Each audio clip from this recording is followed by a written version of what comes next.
Alrighty, welcome to tonight's class on self-coloring as healing journey. Uh, this whole idea uh, is that we are going to be here for ourselves to do some of the healing journey that most people have to face at some point in their lives. Um, think of yourself as not just this like cracked, broken heart here on the screen, but also the little smiling band-aid that's helping the broken heart. You are both. So as I generally do with a lot of my classes, I like to introduce myself, not just as like a bio, who I am sort of thing, but as a what lens I'm looking at all this through sort of thing. My bias and, the good, the bad, and just the uniqueness of my view on all of it. So I am Mistress Cass, but I am also Cassandra Marina Jones. Letters. um, I am a professional sex therapist. I am a licensed professional counselor associate, supervised Melissa Fleming. But I started out as a public health scientist before I got into public health. As started with public health, then got into mental health and sexual health specifically within that health context. I got started in public health and then I realized I like talking to people more than working with spreadsheets. And I also saw the big gaps in our public health systems and how a lot of the time people needed mental health care or relationship, social support, help, and they weren't getting it. And so I decided that was going to be my career shift, and that's where I'm going now. But I also love doing this type of education stuff. It really is a passion thing for me. I call myself an intersectional educator because I really like to combine many different ways of looking at things for the purpose of sexual and relationship health. I'm also a consent advocate and a coach in the areas of love, pleasure, and kink. I am pansexual and queer and polyamorous and a cis woman, and I have been all of those most of my life, and I've known that most of my life. I didn't really go through a like, oh my God, I'm bi, or anything like that phase. It was more of a just like a, oh, that's a thing. Yeah, that's me. Um, some of my favorite kinks, as I'm into leather, I am into power exchange, and I'm into sacred sadism. I also identify as disabled and crazy, and I'm mixed race heritage, uh, though obviously white passing. I am from Long Island, New York, but I've been in Texas since 2012, and I like to say I'm a damn Yankee, meaning I from the North, but I stayed in the South. You'll notice at times that I say you guys as a gender neutral plural you. That thus is my heritage of New York. I've tried to continuously get better about using my Southern y'all instead, because I know that's generally a little better for all of our friends in the room, but I greatly apologize if a couple, more than a couple, use guys slip out. Is always going to be a thing that is part of me, even if I work. So my education brand is linked to there through Bold Hearts Education, but I also do sex therapy and mental health counseling through Respark Therapy and some other places as well. And you are encouraged to follow me on any sort of platforms or reach out if you have any needs around educational work or anything else that I do. Because like any millennial, I have like 5 careers. Okay. I'm getting into more specifically today's class. I want these to be our guidelines that we kind of agree to align ourselves with today. And these guidelines are that we are all healers. We are all capable of growth and or development. We are all capable of guiding or influencing ourselves. And we are worthy of healing. These are not easy guidelines. I admit that. If you have trouble with this, like sticking to these guidelines, just do your best. And that's okay.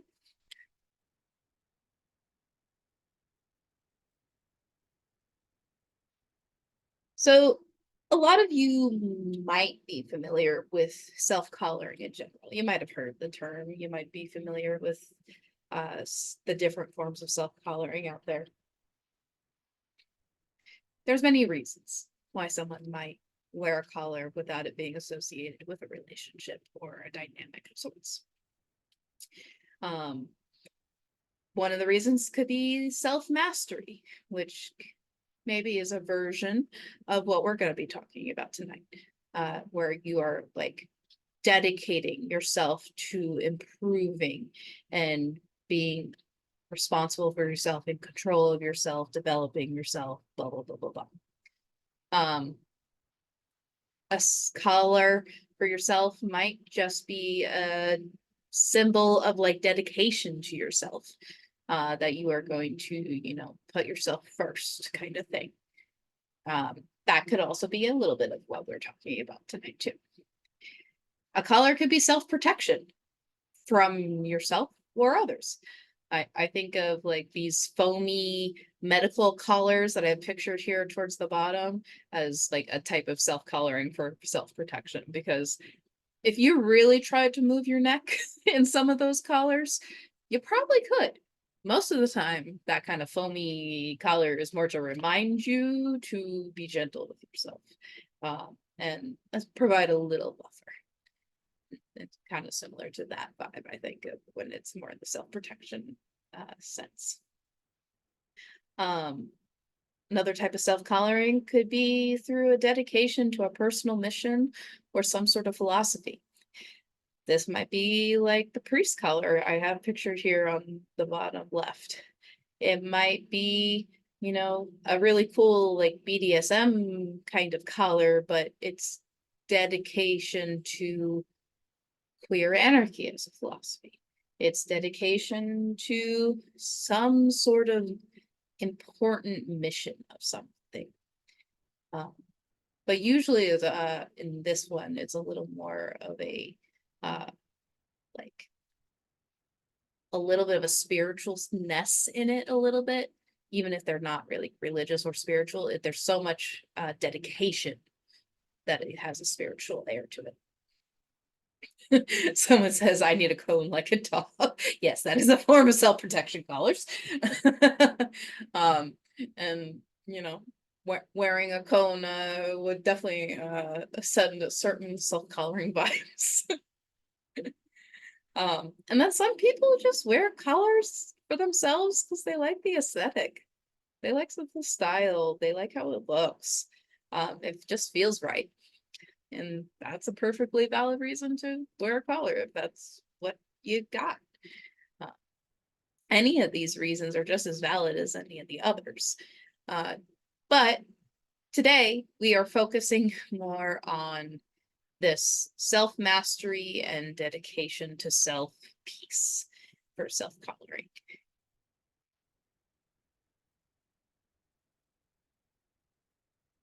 So we're going to spend a lot of time in this slide. Don't be overwhelmed by too many of the words. I'll go through it little by little. So we are just talking about the fact that we are focusing on self-actualization today.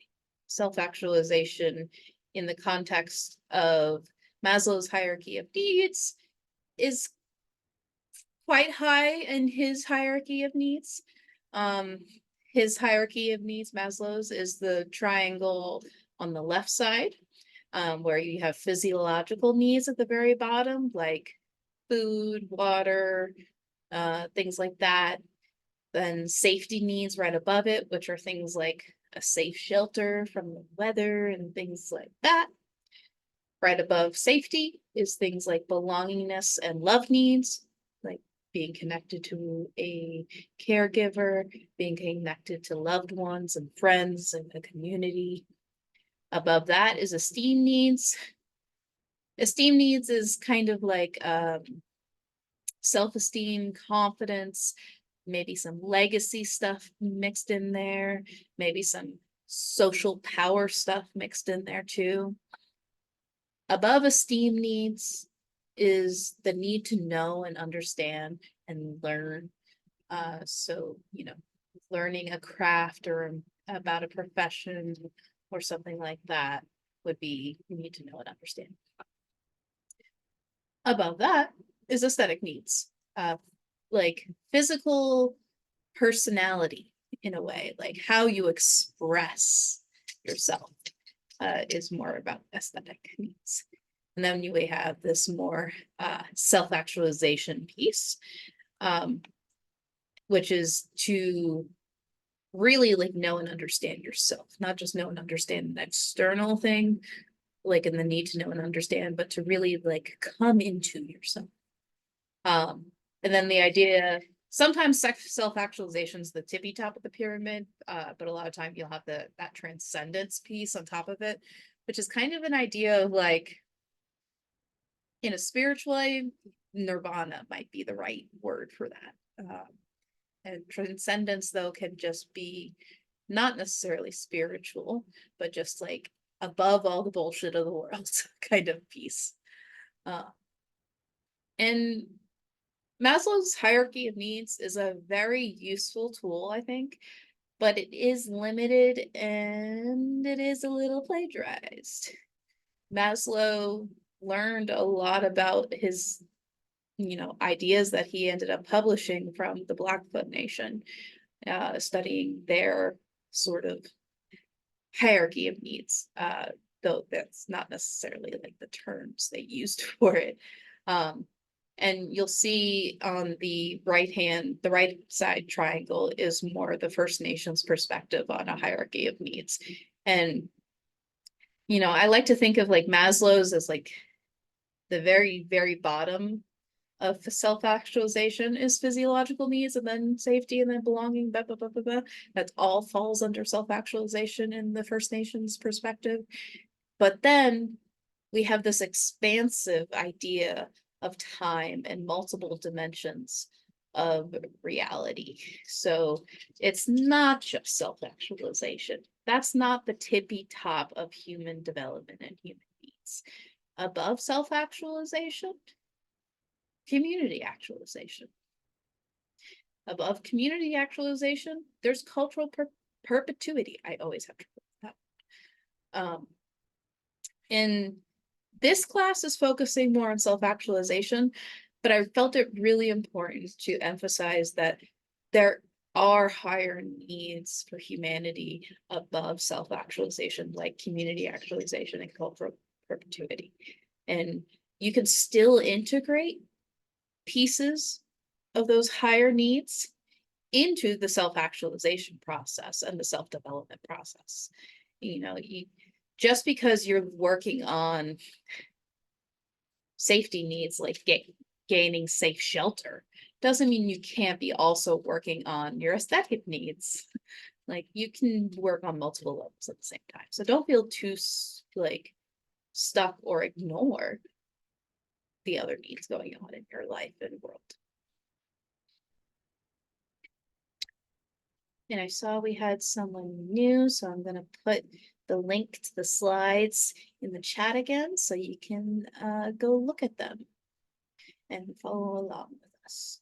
I am posting this recording. All right. Any questions on the hierarchy of needs or what self-actualization is, where we're going with this?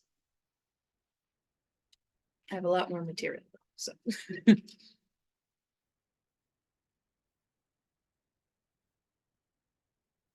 Okay. You can always put questions in the chat throughout. Okay. So what's the why for this self-coloring as healing journey?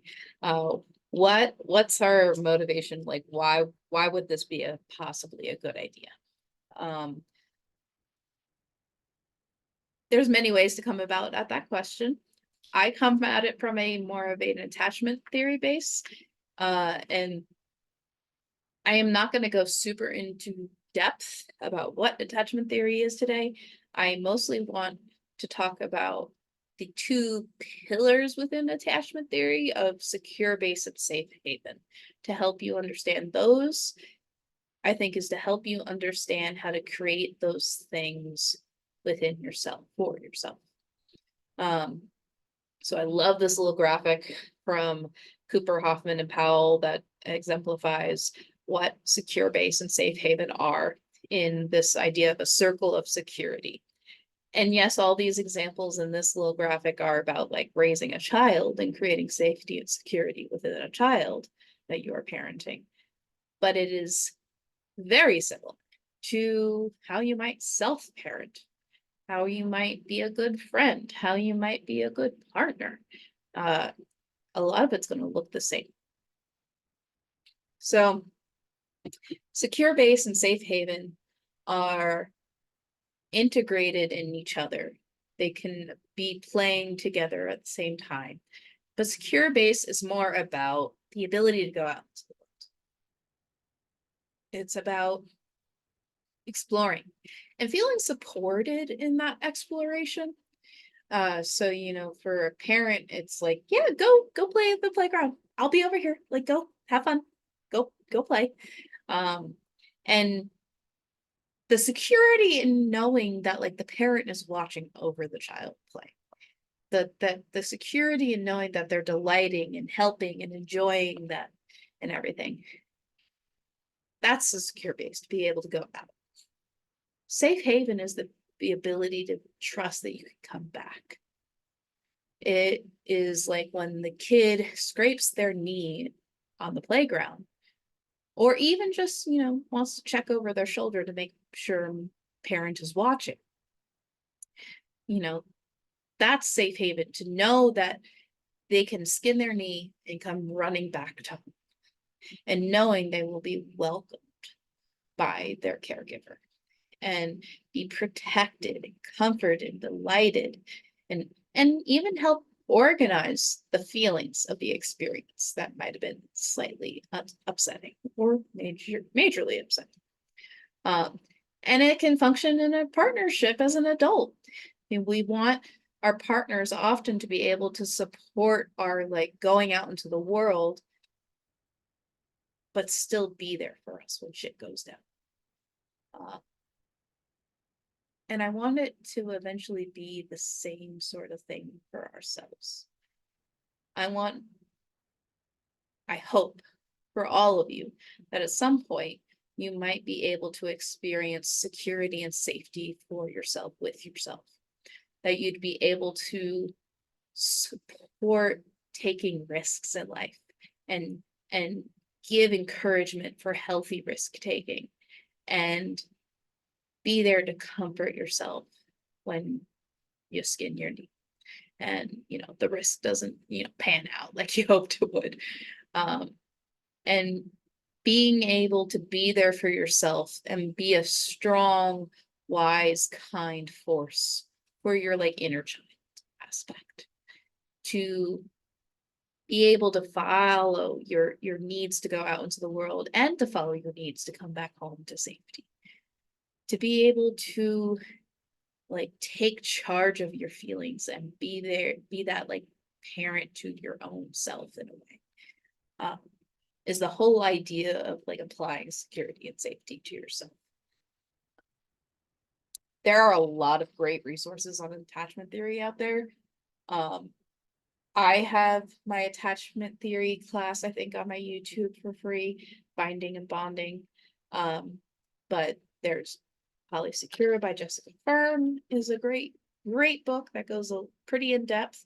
And the theory was originally founded by John Bowlby and then later continued on by Mary Ainsworth. So you can look up those psychologists if you want to learn more about attachment theory. But we're going to focus a little bit more on something called parts work, not as much on attachment theory today. But before we get there, we have some other stuff to do. Okay, this class is very exercise heavy. You don't have to do the exercises right in this moment. But I encourage you to like at least like think through the exercises as we're talking about them. And then come back to this later. That's why I gave you the link to the slides and everything. But right now, I am asking you to take a moment to identify your values. I think it is very important in any self-work to know what your values are, so they are a guiding force for you. And you can make sure you are aligning yourself with your values, you're staying accountable to your values, being responsible to yourself in those. But oftentimes, it's really hard to tell what your values are and what other people's values are that are put on you. That's why I love this particular worksheet on Therapist Aid, because it goes through helping you delineate between values of society and the outermost concentric circle, and then values of your friends community, and then values of your family community. And then through those, you can kind of tease out what are your unique values. And maybe it's not necessarily your unique values, but your, polycule values, your intimate relationships values. Someone asks, is it family chosen or bio here? I would say family of origin. So that could be chosen or bio. Like my family of origin had a lot of chosen family in it because we were from like, an urban area, things like that. But they were the people I was a child with, like your inherited family kind of thing. So origin, family of origin is family. I really like doing this exercise for kinksters as well because it helps us guide and be accountable to those values. I think it's very important in the consent process in kink. These are two graphics of different kink BDSM relationships value sets. So House Raza is my kink house that has a couple of people in it, and we're all like in intimate relationships with each other. And these are our values of honor, courage, love, fun, honesty, passion. The emblem on the right-hand side is the emblem and values of Dr. Bubbles and Kit Kat Ann. And they are growth, balance, integrity, respect, and trust. So generally, like you think 3 to 6, you need 3 to 6 values usually. You can have a little less, you can have a little more, but like too much more, you might get like confused and misaligned. Not enough, you might not have enough flexibility for the life you're trying to live. Does anyone want to share what their values are as they've been thinking about this, or maybe you thought about it previously? Curious.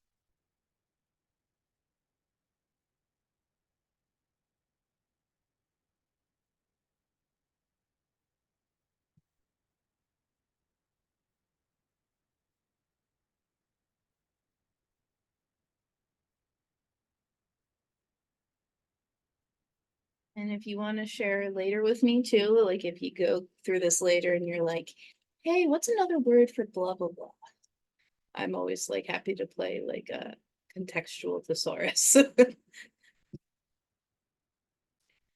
But, so at the point where you decide your values, you have those 3 to 6 values written down for you. Then you were going to take them and come up with a mission statement. So A mission statement might not have all the value words incorporated into these 1 to 3 sentences. It might not.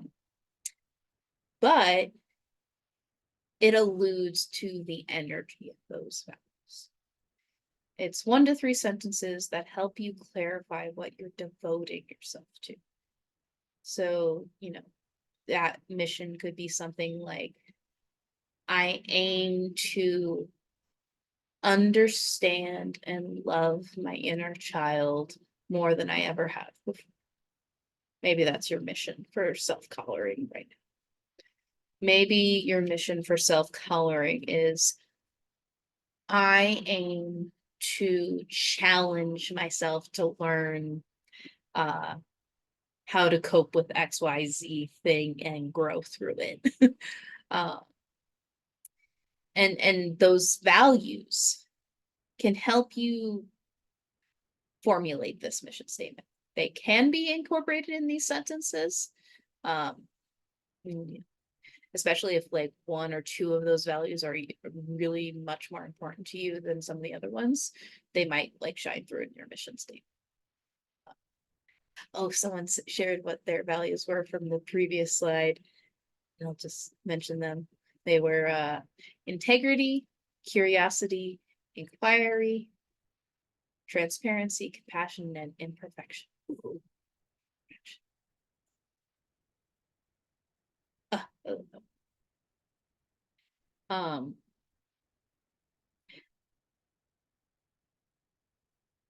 A mission statement sometimes can be longer than 3 sentences, but honestly, the longer it gets, the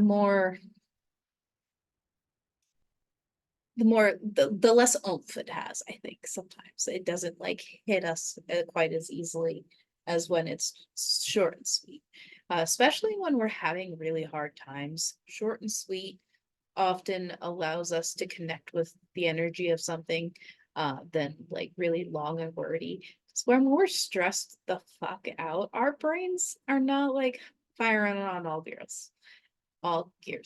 And that's okay. So let's make it easier on ourselves when we're really having a hard time. Because this mission statement, I think, is important. So when you do have a hard time, you have something to remind yourself why you're doing this. So as is the case with all of these questions I'm asking you today, like, what is your mission? You are welcome to share today in the chat if you come up with one in the moment. But a lot of this, I'm expecting you're going to have to take some time. And that's a good thing. That's why I make the slides. Okay. So you have your values, you have your mission statement. Now, let's get deeper into specifics and details. And structure. Do you even want structure? Or do you thrive in chaos like some of our friends? Do calendars, planners agitate you further, or do they help you organize your shit? A little planning is necessary for some sort of continuous growth and development, I think, in the self-coloring journey, but it needs to be based on your needs and style. So don't force yourself to have a planner agenda all the time if that's just not how you work. Having those values to stay process oriented during your structure might be just enough. Some people want to use SMART goals for this structure. They want specific, measurable, achievable, realistic, timely goals so that they like know for sure if they achieve them or not. That's fine. I like to have actually both SMART goals and process oriented goals. So like my process oriented goals are the like, did I have fun today? Did I love today? Was I compassionate or passionate today? Those things. That's process. SMART would be like, did I read 5 books in this past month? Yes. Okay. Then I'm mythical. Like that is a smart. So decide like what your goals are for this. And do you want that to be a little more fluid, or do you want to be super, super specific? And then think about the timeliness side of this. Do you want to use calendars? Maybe you should consider using some rituals and routines. Using the social rhythms and the time rhythms of rituals and routines can often create a higher sense of safety and security in our relationships overall, and within our own relationships with ourselves. If your inner child can know and trust that you're always going to go for a walk in nature every single weekend, you start to like trust yourself more. You start to like settle into that habit, and it becomes important and more healing the more it is routine and ritualized all the time anyway.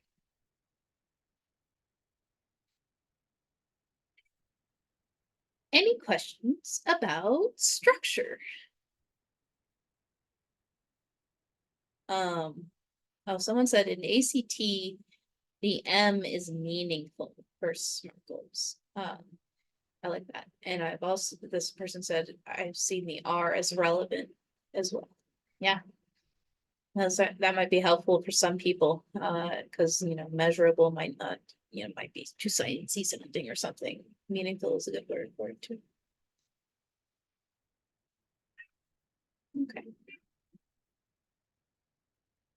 Now we're getting more into parts work. So what is parts work? You've heard me use the term inner child in this class, and a lot of like inner child work or inner teen work is a type of parts work. Other types of parts works might be internal family systems, which is a popular form of therapy. I am more of a narrative therapist, which is another type of parts work. But I am going to be talking a little more general overview of parts work as a theme. There's going to be little pieces borrowed from different types of parts work. But if you find one aspect of this doesn't work for you, a different aspect might. You don't have to use all parts of it. You honestly don't even have to use the parts work as we're going to talk about it. I'm going to give you a secondary option for parts work down the line too. And if you really find that like this parts work stuff hits some good buttons for you, maybe you should consider finding a parts work therapist, because like that can be really interesting to do parts work in a therapeutic session. But essentially, parts work relies on us externalizing the influential parts of ourselves so we can imagine conversations between our aspects of who we are. This is important to allowing these aspects to feel heard and valued, and for us to be more conscious of their influence on our entire self. So, a part of us might be our inner cheerleader, the type of aspect of us that like builds us up and boosts us up and cheers us on and like gives us good advice. Inner kid could be a part. I say I have like an inner gremlin. My gremlin comes out, and that is, a part of me that is just a little chaotic and feral and silly usually. You might have, I swear most women have an inner angry stripper, which is the part of us that like gets very like self-defensive and like can be really angry in a very supportive sort of way. And I think we all have these different aspects of ourselves. And some are louder than others. And listening to those aspects can give you a lot of insight, for sure. Someone in the chat says, my partner and I call it the board of directors. That's a good analogy for it, for sure. Definitely. So let's get deeper into it, into parts work. I really like for self-coloring as healing journey, having the minimum of these 3 parts that you make like your main sort of parts you work with. There's, to me, I think you need the player side of yourself, the hedonistic nerd that has fun and maybe has a crafting kink. Like maybe you're really into work, maybe you're really into vlogging, maybe you're really into just a lot of sex. That's that side of you that needs that like expression of play and being nerdy a little bit about it too, like being like intellectual and serious about it, getting really into it and learning all you can about this thing that makes you so curious and passionate. That's a great part of us that we want to build up all the time, I think. Then there's also going to be the master, which is yourself. And maybe you can think of this as like a martial arts master that is very calm and in control, still kind when they need to be, still compassionate when they need to be, maybe cracks a smile once in a while, maybe a joke even once in a while, but they are a manager of everything to keep it chill. Manager is also a term that comes from internal family systems, which is like, it is the part of us that like manages all the systems and like the bullshit and everything. But like, however you want to think of like a healthy, happy manager that gets shit done, but keeps it going in line in a good way, in a balanced way. You know, however you envision that in your head is good with me. And then there's the aspect of us that we want to work on.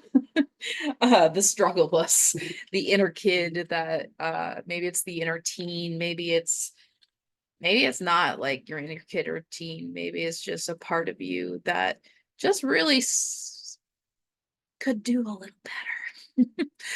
It's trying.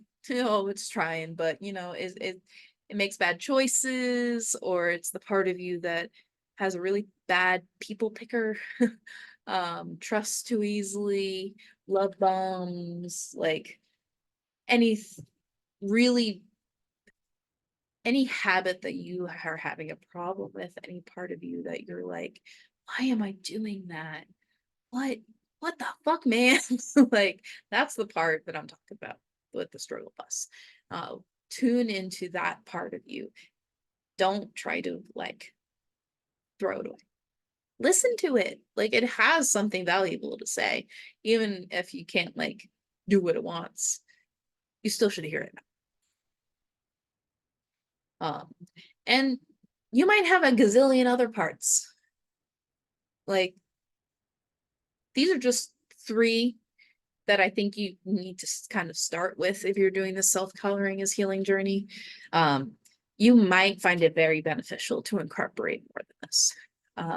And that's okay. Follow what works for you. But generally, your master manager is going to be in control most of the time, and that's the goal, is for them to be in control most of the time during this process of self-coloring. But that also means the manager hands off the keys to the player once in a while, maybe even hands off the keys to the inner kid once in a while, and allows them to have the security aspect of going out to the world and exploring and skidding their knee and coming back home. And then you get to comfort yourself after that.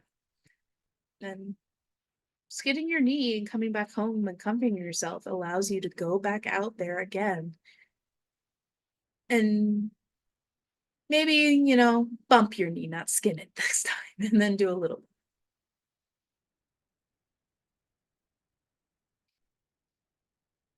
So going further into these different parts, as you are talking with these parts, you know, you want to think a little critically about the aspects of them that are important to each part, what drives it, motivates it, heals it. And then like looking at the pros and cons of each part, the strengths and the weaknesses. And you can have this conversation with yourself in many different ways. It can look like journaling. It can look like creating little TikTok videos. It can look like a vision board of images. There's even apps for that. There's an app called IFS Guide where it allows you to like have text conversations like you're in like a communication app and label the parts of yourself, give them names and like have conversations, be like, hey, inner angry stripper, why are you so upset right now? Like, oh, that dude is looked at us the wrong way. Okay, why'd you think? And you can go through those conversations and you can do it in so many different ways. You don't necessarily have to communicate with these parts of ourselves with words even. For a lot of the time, inner work and parts work can be sitting in silence with those parts. It can be dancing with those parts. It could be playing sports or games with those parts. It can be singing, all sorts of different things.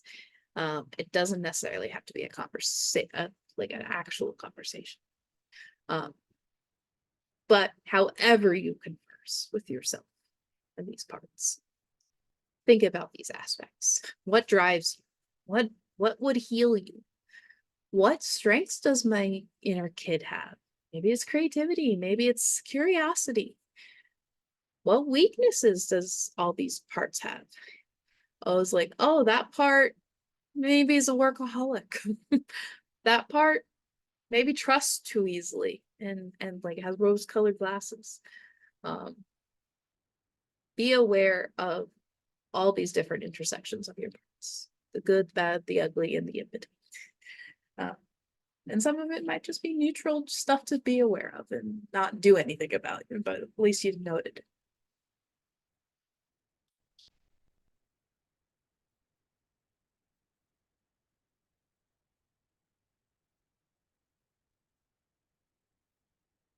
So I mentioned that if you didn't like parts work, I had another idea for you as a way to organize your self-development.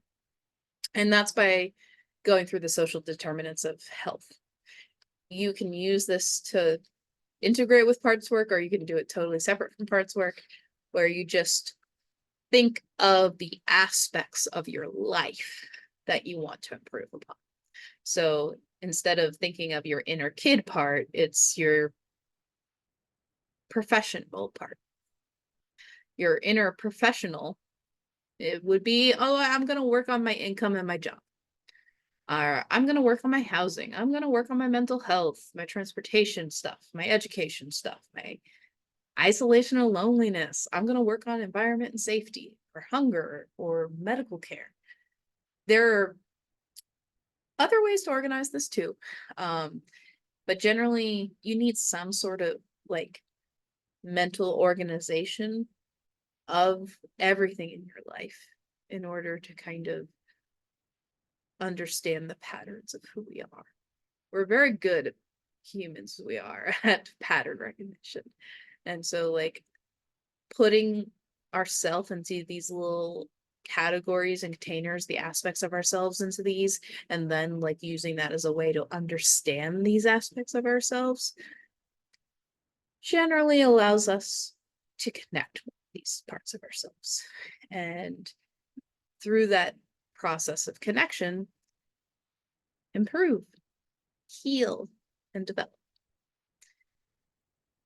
You know, for me, when I was doing my journey of self-collaring a couple of years ago, a lot of it was about mental health and, you know, saying, okay, I'm going to learn 5 new coping skills every other month. I'm going to learn how to make better friends. I'm gonna build a social support system. I'm gonna, you know, focus on that kind of stuff to help my mental. And that was healing for me. What is healing for every other person might be different. You might want to focus more on education. You might have to focus on more medical care.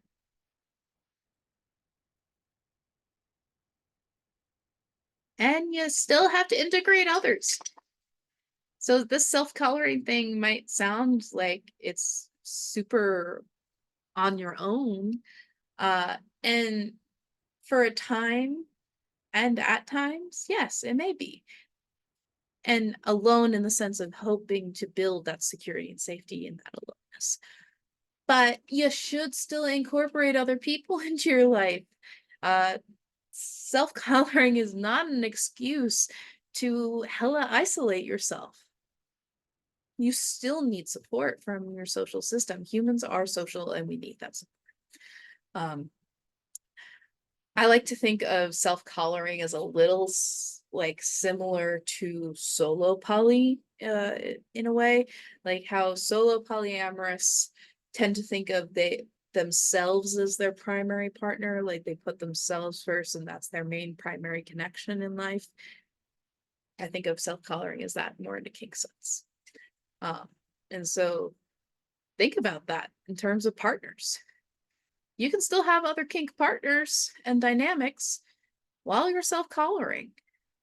That's not impossible to align those things. Just like solo polyamorists still have plenty of worthwhile, meaningful relationships in their lives while they're solo poly. You can, and you probably should, consider incorporating mental health professionals, but you need to know what type of mental health professional you need. And you need to date around sometimes to figure out the right person and the right person that makes you feel safe and that you trust them. You know, what allows you to trust someone as a mental health professional is going to look a little different to each person.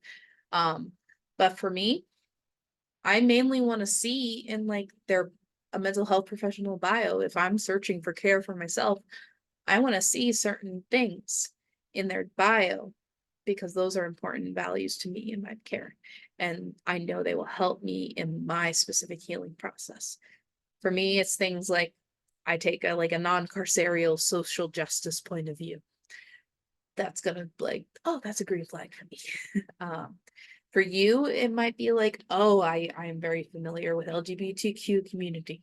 Okay, yes, that might be a good profession for you. But having this expert in your corner is a great resource when you need to learn more skills.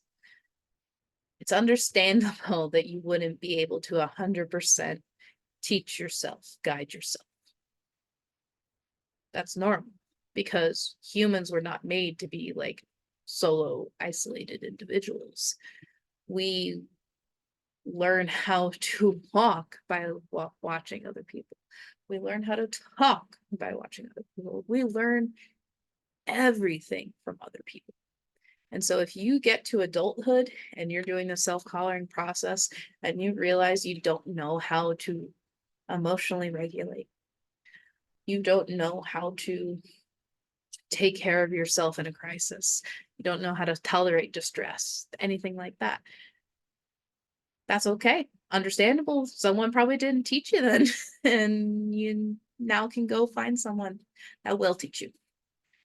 And you might learn that a little bit in your relationships, but you can also rely on a therapist or counselor or psychologist or something like that. And you also still need friends and community during self-coloring. Self-focus might be your priority, number one priority, but you should still feel supported in that self-focus. And it can help you be accountable too. if you know, tell your friends that like, hey, I'm doing some self-collaring so I can recover from like the baggage of that last relationship. You know, if they see you like really divesting from yourself at some point, maybe they'll be able to call you out on it in a calm, loving, gentle way that allows you to come back to yourself.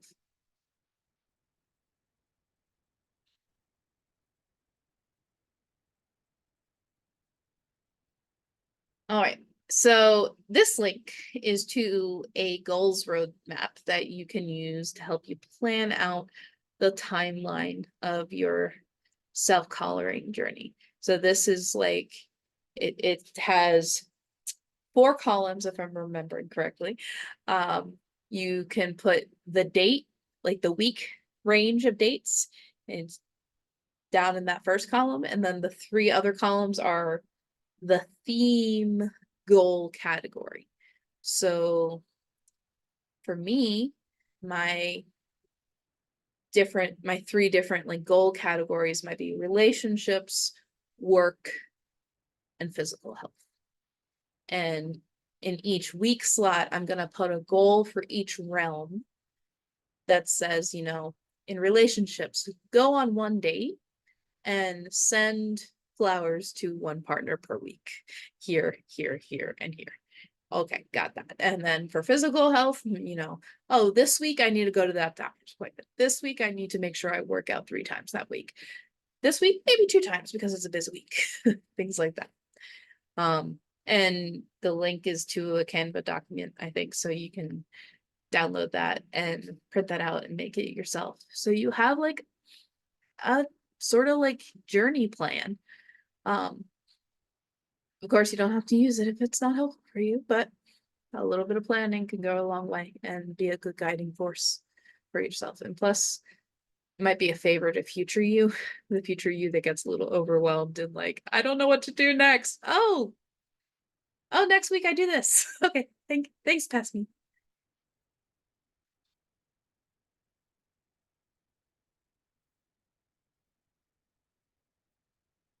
All righty. Now is the opportunity for any questions or comments or curiosities about this process. Um, I know we are recording, so like I will give a little time after we totally finish the class for more questions to people who are here today. But anyone have any questions they want to share with the larger group? I think they would help other people.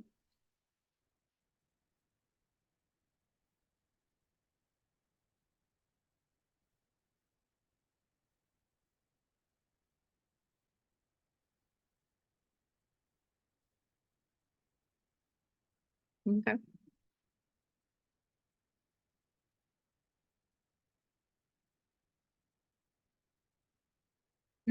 And as always, I welcome questions after the fact. Um, that's essentially the class today. Because this class has a lot of do this work, come back, do this work, come back. I am definitely fine with people like sending me a question here and there. So you can send me a question on Instagram or FetLife about this work.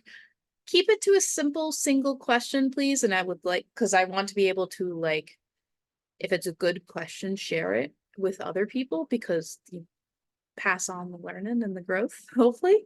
But otherwise, you can also reach out to me if you want me to teach for your group or coach or consult on anything.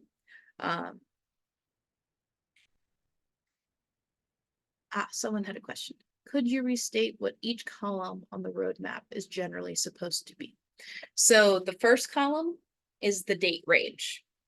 So it's usually like a week, you know, May 1st through May 7th, May 8th through May blank.